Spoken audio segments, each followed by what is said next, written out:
Have you ever felt a sudden shift in your life, a moment of profound change? These moments are not mere coincidences, my friend. They are divine appointments. They are kairos moments. Kairos, an ancient Greek word signifying the opportune moment, the supreme moment, the moment the universe has been holding its breath for. In the grand tapestry of existence, you are not a mere thread. You, dear friend, are a chosen one, anointed, destined. Your life is a symphony of events divinely orchestrated and meticulously planned. Each moment, each experience, each joy and each sorrow is a note in this cosmic composition. Consider the trials you've faced, the times when you felt the world was against you, the nights you cried out in frustration, the days when hope seemed like a distant dream. They were not punishments. They were not random. They were the chiseling of a sculptor, shaping you, molding you, preparing you for this divine appointment. Think of the tests of your faith, the moments when doubt crept in, when you questioned the path you were on, when the weight of the world seemed too heavy to bear. These were not failures. They were the fire that forged the steel of your spirit, strengthening your resolve, tempering your faith, making you ready for the divine favor that awaits, and the hidden struggles, the battles fought in the silence of your heart, the quiet perseverance in the face of adversity. These were not in vain. They were the whispers of the divine, nurturing your resilience, cultivating your courage and preparing you for the revelation that is to come. So, stand tall, dear chosen one. Embrace this kairos moment. Know that everything you've endured, every tear you've shed, every prayer you've whispered has been leading you to this point, this divine appointment, this moment of revelation and breakthrough, this moment of supernatural elevation and divine favor. Remember, dear chosen one, every struggle you've faced has been shaping you for this divine appointment. Do you have a sister, or perhaps a sister figure, whose actions have subtly and mysteriously affected your life? Let's delve into the enigma of this sister figure, a person close to you whose struggles have been hidden, unbeknownst to you, but have had an impact on your life. Just as the moon influences the tides of the sea, so too, her struggles, her battles, have subtly influenced the ebb and flow of your life. Imagine a stream of water flowing smoothly, and then a stone is thrown in. The water is disturbed, the flow disrupted. The stone, in this case, is the hidden struggle of your sister figure, and the water, it is your life. The ripples caused by the stone are the effects of her struggles on your life. But why, you might wonder, would her struggles affect you? You see, we are all interconnected, bound by unseen threads of energy. Her struggles, her pain, have resonated within these threads, subtly influencing your life. Let's pause for a moment and consider this. It's not about blame or resentment. It's about understanding. Understanding that her struggles have not been hers alone, but have in part been yours as well. This revelation, this understanding is not meant to stir up anger or judgment. No, far from it. This is about protection, about restoration. It's about understanding and healing. It's about the divine intervention that is happening in your life right now. Consider this. The struggles your sister figure has been facing, they've been battles fought in the shadows, hidden from view. But now, the divine light is shining, illuminating these hidden struggles, bringing them into the open. This is not to expose her, but to protect you, to restore you. This unveiling is a divine intervention, a celestial hand reaching out to guide you towards healing and understanding.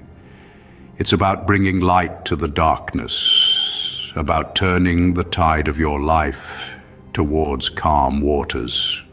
Remember, this unveiling is not a call for judgment, but a divine intervention for your protection and restoration. In the face of revelations, how should we respond? With fear and anger, or with calmness and wisdom? Let us delve deeper into this question. There's an undeniable power in calm discernment, patience, and obedience. These virtues are not just markers of a disciplined spirit, but also the keys to unlocking divine favor.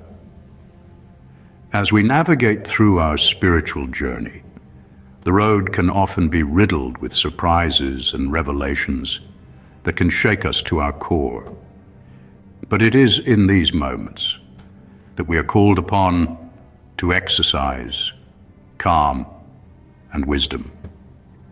Consider the biblical figure of Joseph, a man who found himself in the pit, then in a prison, only to later become a prince. His journey wasn't easy, nor was it predictable. He was betrayed, sold, and wronged in numerous ways. Yet he responded not with fear or anger, but with calm obedience to God's will. He held steadfast in his faith, trusting in the divine process, even when it seemed bleak. His patience and obedience were rewarded in due course. He was elevated to a position of power and was able to save many lives, including those of his family. This is the power of calm wisdom and obedience. It can transform pits into palaces, trials into triumphs. Now you might ask, but how can I remain calm when everything around me is shifting? The answer lies in the understanding that impulsive reactions, especially those fueled by fear or anger, can hinder the divine process. They can cloud our judgment, distort our perception, and lead us astray from our divine path. Instead, we must strive to respond with calm discernment, with a heart that is patient and a spirit that is obedient. We must remember that every revelation, every shift, and every trial is part of a divine orchestration, a larger plan that we may not fully comprehend yet. But with calm wisdom, we can navigate through it all, trusting in the divine process and unlocking divine favor. Embrace the wisdom of restraint, for it is the key to unlocking divine favor. Can you sense it? The spiritual atmosphere around you is shifting. This is the moment of the spiritual reset. It's the divine process of clearing the obstructions that have been blocking your path, the subtle barriers that have been impeding your breakthrough. This shift is like the changing of the seasons, a transition from a time of hardship and trials into a season of clarity, provision, and divine authority. Imagine walking in a dense fog where your visibility is limited and your path is unclear. Now, envision that fog beginning to lift. As it does, your surroundings become clearer, your path more defined. This is the spiritual reset. It's the lifting of the veil that's been clouding your vision, the unveiling of God's divine plan for you. But remember, you're not walking this path alone. Heavenly guardians are with you, guiding and protecting you through this shift. Consider Archangel Michael, a powerful protector, a divine warrior. As you navigate this shift, he is there, his presence a reassuring beacon in the atmospheric change.